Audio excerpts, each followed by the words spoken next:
Dans les cas d'infertilité, ce qui est très intéressant avec la naturopathie, que la femme soit en parcours PMA ou pas, on va optimiser.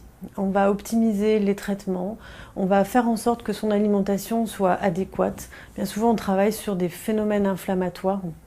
Du coup, on va proposer une alimentation dite hypotoxique de manière à équilibrer et de soulager également des fonctions au niveau du foie qui pourraient être beaucoup plus sensibilisées par des traitements médicamenteux.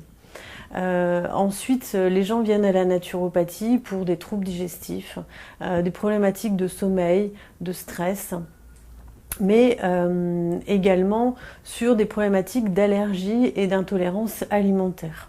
Donc l'idée avec la naturopathie, vous l'aurez compris, c'est de travailler sur la cause.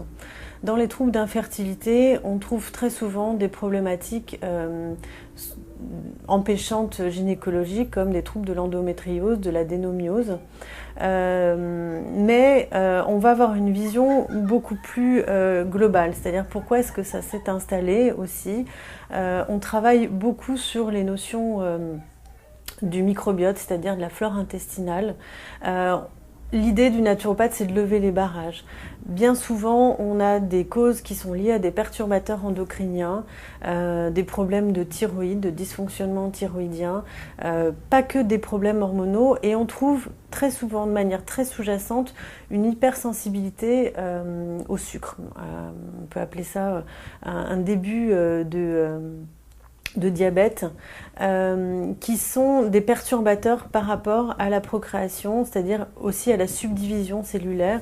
Il peut y avoir également des carences nutritionnelles importantes, même si elles sont au départ infimes et pas visibles directement, une conséquence directe sur la santé, comme on peut parler du scorbut ou de l'anémie, mais en médecine nutritionnelle et fonctionnelle, on va beaucoup s'intéresser au zinc, au fer, à la vitamine D, aux vitamines B également, qui sont essentielles, qui sont des cofacteurs pour la fécondité.